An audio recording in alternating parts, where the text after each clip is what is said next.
everyone. This is the Soul Reconstruction Project, and I have another guest with me here today. I'm really excited because we're talking about love and dating, but we're also talking about the dangers of AI. And I really just came to this realization talking to people in the last couple months, and I didn't know it was that serious because I have been kind of XX with the AI and try to figure out my relationship with it. But I can't wait to talk about that with you and explore that, because it's always so much question about the good and the bad of the AI and what you should use. And I just saw something on the internet. I don't even know if it's real or not. I'm trying to figure out, and that's scary too. It's like, man, I can't even trust, the videos that I see now. So I'm hoping to talk about that too. So Sure. please introduce yourself, how you got into the job Sure. you're doing, what led you here, and I'm really Mm. excited because this is our second time. Yes, it is. It's a pleasure to be here with you. My name is Claudine Chiarmonte. I am a psychotherapist going into my 32nd year. I've been a relationship coach for the last 10 years, and I've been a speaker and trainer for the last 20 also. And I will say it was my wounds that attracted me into the world of healing, and it is the wisdom that has me now be a thought leader in this Ooh, domain. So right, it is that place of my own healing and self reclaiming that has allowed me to show up in the world the way I do now. Yeah. wow. Yes, I love that. Wounds and wisdom is like a TV show. I love that. So I can't wait to weave that into what we're talking about. So Yeah. relationships and dating, exactly that. Yes. Wounds and the wisdom. So for wounds, Mm. how do the unhealed wounds quietly show up in our relationships? And how can we Yes. detect that before, the big kaboom, making a huge mistake? The big kaboom. I like how you put that. Let me start with something that does not really, it's not sexy and it's not really where media wants us to go. But Mhm. I do believe that in dating, my inner child and the other's inner child are really what is who is dating. We want to be like, oh no, it's this. It's all me here now. Yeah. Yes, it is my healed self. But the intimacy will push in places that I have received or not received. And that is that part that we've got to recognize that yes, my mature adult, my groundedness is there, but so is a younger part that experienced all these internalizations around love. It Hmm. had to be earned. I had to be a good girl. I had to be responsive. I had to self abandon. I had to predict needs. That doesn't mean it's going to show up, but it's going to get rubbed. And if we have done our work, we can maybe see our pattern and work through it. If we haven't, it can lead to a big kaboom, as you said that. So there's this attraction, and I do think social media is doing a really good job at talking about this. As I think in the past, the way rom-com, movies had and Hallmark, that somehow there's going to be this like, oh my God, I got the butterflies. This is the person. And we want that. That's the dream. It sells movies, it sells cards, it sells hope. And yet, it tends to be this is really the familiarity. My system recognizes something in your system. I'll give an example. I come from, I think I said this in my first podcast with you. I call it the, slot machine parenting. My parents were great parents, but they were inconsistent. So if I meet somebody who is very personable, caring, but inconsistent, I am going to find myself attracted to the familiarity in them.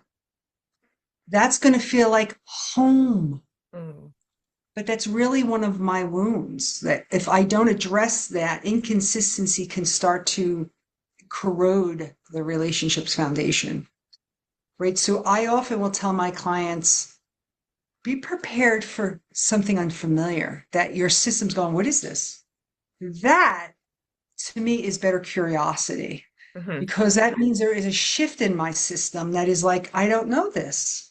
Wait, you're not showing up unavailable. You're showing up consistent. You're showing up all these ways that my system is not familiar. That may be disorganizing, but I want to tell you it's probably much healthier. Yeah, I'm actually thinking of when I was getting my nails done recently that a new Cinderella movie came out that was like a singing version, but like a totally different version. I was like, oh my God, another one of these. And so I was like barely looking at it, but it was very different in the sense where at first she like really chose herself and her career, and this was unexpected. It's a shock. Like it wasn't even the whole scene of him looking for, the glass slipper shoe. Like it was just different. And I'm enjoying the fact that things are being remade differently. And I just want that to be pointed out as someone that wants to create. That needs to be shown to our girls because having a daughter myself now, I've had to watch the same movies with her and interpret things in different ways. And then when she talks to me about them, because we talk during the movies, it's like, oh yeah, like I could see why you could see that, but there's also this and this happening that needs to be addressed in this movie, but you see it in another movie. Like I've been talking about Inside Out recently. It's just like movies like Soul and movies like even a movie I saw recently, the Sheep Detective. Like they're really giving out these, I don't think it's come out yet. It was like a mystery movie at our movie theater. But these movies are really important. Like the things that people put out are really important, is what I'm generally trying to say. So, when we truly choose the people that are from love, how do we find that we're repeating what feels familiar, but also getting emotionally comfortable? Like it's very complicated. Like, It is. I like to say it's easy, the world of dating. And I think that will tell you something. If it's not with some ease and I'm forcing and pushing, there's a pattern presenting itself. It's mhm, not a bad and wrong, it's just information. I do tell the clients I work with is get clear on your needs and wants. You can also call needs standards, mhm, mhm, that these are what I require to be in relationship with. So for me to be emotionally, expressive, willing to do the work, learn the art of repair, after conflict, that there's some emotional intelligence, fun, joy. mhm, I believe in erotica, meaning I think erotica is a really strong life force energy. So I want to have someone who can explore that. These are the needs. Now, wants are, a certain height and a sense of humor and mhm, these characteristics that can add, certain amount of pleasure and compatibility. But are they my core standards? Probably not. So get clear on these. If I'm looking at my needs and they're like, well, I need them to be nice and I need them to be generous and I need them to be, some of them can be from our wounds. Again, mhm. no judgment, just be aware of what they are. Right? I think that's important in dating. And I think being curious. I had this session last night with a client who's in her 50s. She's had a very successful marriage. She's a widow. And she said, I'm dating men that I recognize, like, I don't want to give a time of day to. So I said, well, are you asking questions? She's like, no. Because again, 25 years, 30 years ago, that wasn't what we were doing in the dating world. Yeah. So we came up with questions of curiosity, like, what did you learn about yourself in your last relationship? What was something that was a green flag? What was a red flag? What was the hardest lesson for you? Having questions that really start to allow the voice of the person to share their story. You're going to learn yes and answer, but you're also going to find out about their own ability for insight, self awareness, their patterns, and can they self reflect and be accountable? So I really encourage people to have fun on dates, but come with some questions in the bank that will stimulate. Like, what do you like for fun? How do you find joy in life? How do you resolve a conflict? These are critical questions that can be asked in a casual dating setting, even if it's through texts and apps or in person. I really do think we owe that to ourselves to be a little bit more equipped, not just, oh my God, they have such a great story. And yes, that's important, but dig a little deeper. Yeah, and my first thought is that people are just scared to do that. Like, oh, they're gonna think I'm too much. I mean, standards, they're too much. Like, oh, they're gonna throw me away on a second date. But like, please do, because I don't want to waste Yes. any time. You don't want to waste any time.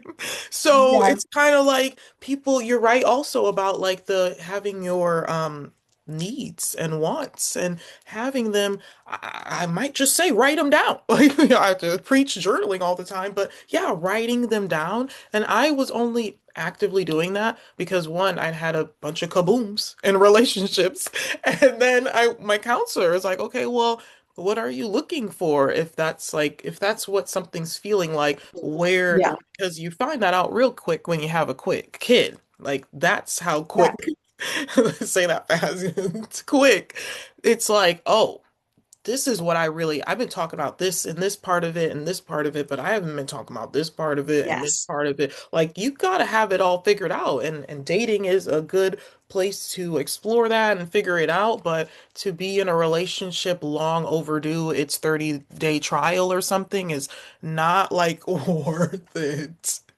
No, no. And you're right. I do think it's not a skill that people have. And I do appreciate that we're seeing more and more relationship coaches and therapists talk about it. We can see things on Instagram. We have something. If you were to Google the 36 questions to get to know somebody, Yeah. it is a pretty standard, Yeah. thing. And it's some of it's light, but it's okay to have tools or what we would call little devices. Like, right, I encourage some of my clients to download free apps that have questions, even in relationships that have been established.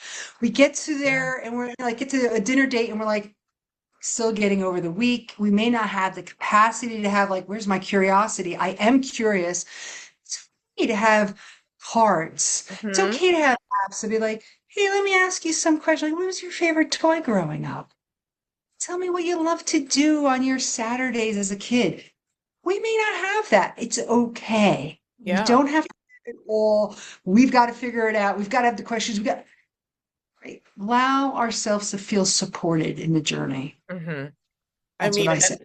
the strongest part of that is like, I mean, if you are really looking for a partner that you want to grow old with, like, then those are the things that you would want to talk about, like, and want to support that person in and want to be in that world. So, like, if someone's scared of doing that, then they're not ready. Like, so, but like still working through that is still a possibility, still growing and changing and being triggered through it all. Like, because I think we're all like, this is why I do the work I do, and I'm trying to get to the kids as soon as I can, is that we're all going through wounds. Like, whether I'm posting things now about trauma can look like this too. Like, even just growing up in poverty, growing up in a one parent household, growing up moving from like things that people are like, yeah, that was just a time of my life. But no, that there could be traumatic experiences from everyone's childhood. And I'm just trying, I mean, I know that's why I swerved into teaching because I know a lot of people know that I went into film media and psychology. I was like, I'm going to be a director. I'm going to make docuseries, which I'm doing now. But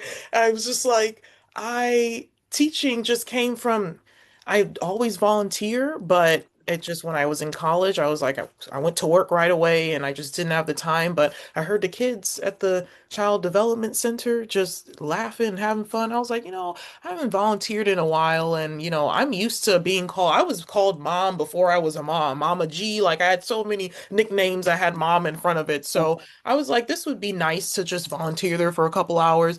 Ended up working there, and it like part time, then working there, and then being there full time, and then changing my passion and going into teaching. And I feel like that I want to point that out too, that like also meeting people at where they're at in their journey and if they are actually going, because I feel like that's happening a lot right now. I feel like even dating right now, just the last since 2020, because I can say for my relationship, the 2020 dating scene was, well, he was in my place, and that was our dating scene. So that was weird, and that's where the COVID babies came from. And then now we're trying to get into this new wave of like, everyone's losing their jobs, everyone's a little they feel a little unstable, and like how would you say the healthy love during the kind of collapse of the I don't want to say collapse of the world, but I was watching The Day After Tomorrow the other day, so I'm just gonna say that. Like healthy love and dating right now, like Yes. how can you actually Mm. process and do that? Like, how does that, what is that experience right now for people? Wow, we are seeing new trends in dating, right? Oh, We have talked about this a little, right? We are seeing gender say, I'm sitting on the bench because what is out there is too self-compromising. So we're seeing women for the first time having silver divorce. We're seeing more women over 50 divorce than ever before in our country. We're seeing the generation of younger women saying, I'm not dating because the compromise to me is greater than the satisfaction. And we're watching a younger generation of men say, I'm going to hold off on dating and have an AI girlfriend and at least master some things.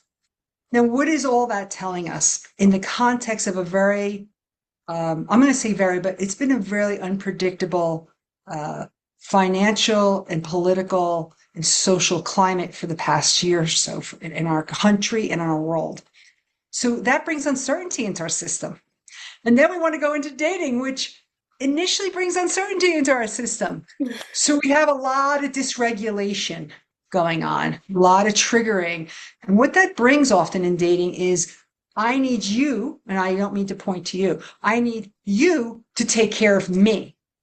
So we see a lot more projected anxieties. So we're going to see the attachment of anxious and avoidant really dance a lot, the push pull energy. Um, and I think that's the slowing down part, that if we can get people to regulate a bit more or connect yeah. first before we get into, I need you. I need you to do this. I need you to show up this way. I need you to, Mhm. right? Like that's back to you take care of me. How do we really meet each other in this climate? Is that maybe that's the point? Is like, man, this is unpredictable. What's that like for you? Like, how can we support each other as we both are going to choose into the dating world? Because that's really meeting somebody where they are right now. But that's not what we do, right? We always put the best face forward. I'm great. Things are good in my job, right? Like, oh my God. And I know I have very high, I really work with a lot of C suite management, and Mhm. there's a lot of unsureness. They are losing jobs at the top level, middle level, and lower level of companies. So there's no guarantee areas right now. So I believe if we could be that real and Mhm. authentic and go, this is the element. Can we at least note that there's unpredictability or uncertainty? Because uncertainty is shaping all of us, whether we're talking about it or not. That would be so authentic. I don't know if that's out there. Try to encourage some of my clients to do it, even if they have a secure job. It's like, what is it like? Like, connect to that person with curiosity. How's it been like? How are you responding? How are you coping with the stress? Get to know them because you're also learning your self care. Mhm. You're also learning their inner conversation with themselves. And are they attuned? Are they realizing what's going on outside and inside themselves? But I think if we could meet there a little bit more, Mhm. it's a vulnerable edge though. And that is not what we tend to do in our dating experience, right? We have profiles that are perfect. We change pictures. I have to say, I've said this to two of my clients recently. If I could blow up dating apps, I would. And I don't mean that generally, but they are harming. Some people's experience are more harming. If you don't have a look or the algorithm or you're not paying, all these things are going to affect how often you're matched, who sees your profile, right? That's all nice. This is all algorithm. Mhm. The individual experience is all the wounds. I am not pretty enough. I am not likable enough. I'm too much. I'm not interesting. I'm da, da, da, da, da, da, da. And then people feel rejected. Their self-esteem is tanking, right? If I pay for the algorithm and I get it, then it's just that's artificial too. It's like, right? And so we really are not always showing up in our most alive in We're place. not. And that is some of the social agreement is somehow we wear a mask to date and then get to know that person. I think it's so tough. And Yes. I get it. I'm dating right now and I'm like, I don't want to wear the masks and I don't have all the right answers all the time. And I am in, like, how do you show up real And I say that with caution because I'm aware that the power of that word. It's, I have bruises, dents, and I'm also magnificent and extraordinary. Can I hold both Hmm. at the same time? Otherwise, dating becomes very transactional and people go back to what they know, which is looks, income, and will you be able to take care of me? And are you sexual prowess and not like, right, like the basic needs? Yes, they're important, but they're not going to hold a relationship together in the long run. I even want to challenge that idea to say it's three, like Okay. foundations or segments, because it's like it's this other person that's also healing and transforming and doing their own healing. Because I think about all of my other episodes, which is completely about a whole framework of healing yourself and being a new person, which is really hard to do also during this time. I feel like the middle part is kind of like the foundation of like our job or the money situation, the stability that we have.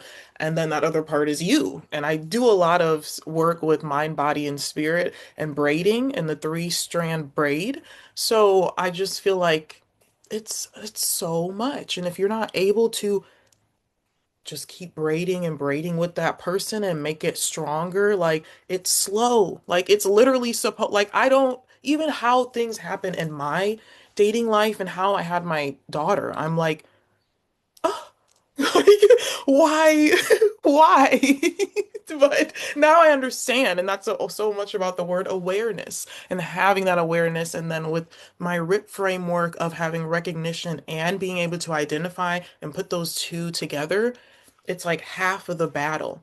And some of us are going through that before battle part right now and trying to date. I had to like, well, God had to sit me out of the dating game because I'm like, wait, no, I can't even break up with the person. Like, I gotta check myself. My boundaries are actually not even like they're really close to me actually. So I need to figure this out. So that I feel like it's three parts, and this other person should actually be doing the same type of healing.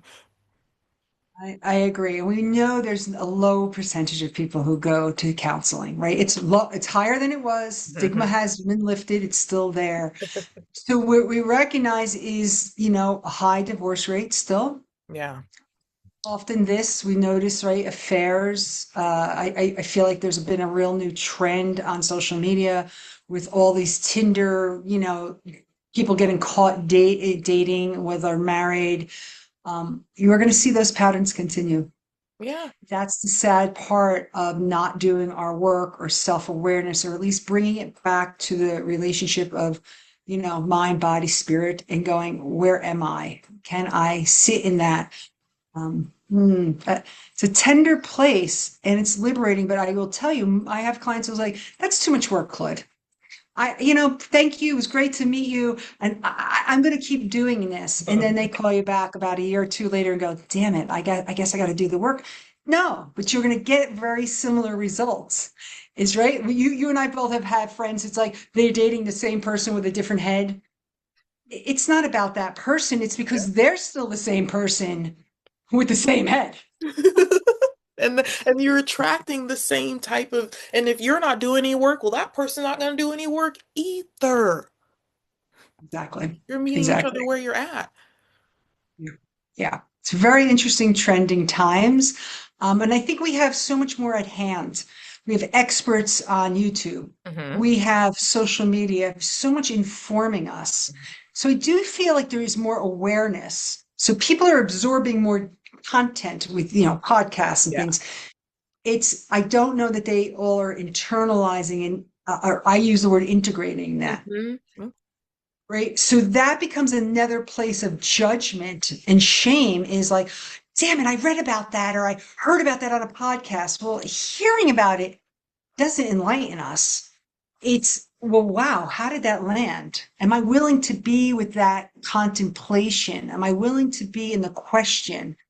Am I willing to really look inside and be like, wow, that hit me in that podcast because that is me, or that feels like, and you got to investigate and be with it for a little while, You're using so right? many I words. I love it. I gotta start Yeah, right. writing Like this down. Right? But a lot of people go like, "Oh, that was interesting." And our human brain does not retain. We usually retain about 10% proximity, both on the in and the out. So that means a lot of content in the middle of podcasts or YouTube shorts are not being held. Hmm. What do we do about that? Can we extend the time that we remain in it? Right? I often will tell people, don't go to another podcast. Don't go to another, sit with it, write it down, like go outside, walk in it. Don't go collecting more data. More data does not make us healthier. It sometimes actually overloads the system Hmm. and we lose track of where we've been. Like, was that my pattern? Their pattern? Where the hell pattern? I don't even know. Is it too much information is also a distraction, if you Yeah. ask me. And Yeah. all I keep hearing is, and I tell my students this, like the braid, like if one part is not strong and another part is not, like the whole braid not gonna work. So if you're with someone who's not healing and there's no good foundation. There's literally, and you can keep making the braid, but it's just gonna fall apart. It's just gonna fall apart. And that's the kaboom. But for hair, we just say fall apart, you know? I love the But metaphor. Culturally, I even love I use the word weave a lot. We're okay, yeah. weaving the story of Mhm. people together, right? But the braid, metaphorically, is correct because at one point or another, the braid, you can take a look at it and go, oh, it's tighter here, it's not tight here, it's falling apart here, right? It will show its patterns Mhm. after a while. It's a beautiful metaphor like that. Thank you. Yeah, so we're gonna definitely do some work with that because it's like all that I do now, just hair and I was talking to you about like just the growth of your hair, your journey with your hair. I think it's so important. It's on your head. You literally, it's your crown. I call it a crown. It is crown. So it's really important. And now we're talking about the identity in yourself, and that's so important in relationships. Don't lose yourself. Don't be less than who you are. If you don't know who you are, then obviously you're going to mold. You're going to fit because that's just what you're used to in survival mode, fitting in. Yeah. And think about how old that internalizing of messages is for all of us, for men and women, even though it's a different message, I think by gender. I mean, yeah, it starts in our family of origin, but really all of our institutions are supporting some level of self-abandonment and survival. Our schools and our governments and our peer groups and our neighbors, we're always taught to you know, go outside ourselves first, be the good person, attend to others' needs. Like somewhere we really aren't always so like tune in, check on yourself. What's your gut tell you? Is this a right? Is this a hell yes? Or is this a hell no? We're not really taught that. We Mhm. are very much extend outward without coming here first. So we've lost some of the connection, With right? ourselves. With ourselves in spirit, if you ask me, because I'm definitely spirit oriented. And that is a journey. And it doesn't mean like, oh my God, I need therapy for that. No, You need more than there's so that. many, there's so many paths to wholeness. Yeah. Hmm. Right. I think therapy is one. I think people find it through chanting and meditation and vision quests and spiritual practices and retreats. Like, no, but you've got to make a choice to choose you, to choose self. That's a choice to come home. I call it to coming. Really, it's about remembering who we are. But yeah, without it, we have kabooms. All different sides Oh, of kaboom. I love this conversation. I almost feel like the next questions about AI are like completely different or gonna make the vibe a little different. So I just want to like leave off with like that one question of like advice that you would give people who are doing all those three things right now, trying to rebuild a foundation as far as stability and money and jobs and home and whatever. And then the other two parts of, yeah, I am ready to date now. I'm in my journey, I'm healing, and there's another person and that's that third braid. Like, and a lot of people, that's scary. Like, and you have a twist. But then if you don't have that braid is that, you know, what we all that fairy tale want, that I guess coming that inner child. I really think about the inner child because I talk about how mine has been dormant for so long and I've had to awaken her. So I think that's also that other little secret connection that is really important. What advice would you give to people right now that are Oh, navigating all of that? first, my always is be in when you choose connection with your inner child, it's a commitment. It's not a one and done. So if you're in the dating world and you have also done some inner child work, you need to prepare your inner child for dating. Hmm. Like, I joke often, it's like, okay, Claudine, we're going on our date, right? Because that part is also seeking safety. Are we choosing differently? Do I have to perform? No, I've got us now. I've got us. I've done the healing. Hmm. I'm going to continue to stay in the healing and my self-awareness, my practices. I'm not abandoning my journey because my for me, I feel routines or practices are part of our foundation and our signature self-love programs that we Yep. all have different. They all look different for all of us. So I would say if we're moving into dating, is that you're grounded, however that is in your whatever is medicine for your system. We are checking in with our inner child as we move into the dating scene, it's what do you want to share? What do you want to ask? As I said earlier, or am I staying curious? What am I going to share about myself? But I think the greatest thing that we can do is presence with myself and then presence with the other person, not be here and having to get it right, but recognize all our parts are going to be meeting, right? I have a rebellious teenager. I have a very sexy seductress inside of me. I have a really pissed off New Jerseyan, right? I'm from Jersey. We got an attitude. All of those parts are meeting a potential partner. Hmm. And I'm always want to call forth my integrated, grounded self. So I've got to be in my practices so that part of me shows up, even though I got all these other parts right here, right? Octopus. And yeah, it is here as we get ready to enter that world. And right, I also, for me, I know I also provide some reassurance of safety Mhm. that I recognize I know how to create it. My system farmed it out for many of, I would say for my marriage and most of my relationships. I says, you were supposed to create safety for me. It's like, oh, wait, part of my healing is like, I'm responsible for safety. Yes, I can co-create it with you, but if I don't have it in the beginning, you can't create it for me. We can, if we're in relationship, we could be like, I'm not feeling safe. Can you hold me? Can I borrow your safety? But that's not in the beginning of a relationship. So really recognizing what do I bring in? And that's how I really suggest it. Of course, all the things like a neutral place and having a place of interest and some questions ready, but ultimately, I would say prepare by preparing your parts Yeah. that day. And I will say that once again, if you choose a journey of relating to your inner child, don't re-abandon that child. Go back. If it's every once in a while, if it's once a week, whatever it is, don't just like visit them and be like, ah, years later, I'll come back again. That's what the child's been surviving. Mm. Don't make them go through that again. That's what I want to say. Ooh, that's so great. Okay, so now we're gonna switch notes because I know I love leaving it on that note though. Okay. Okay, now we're gonna go into AI.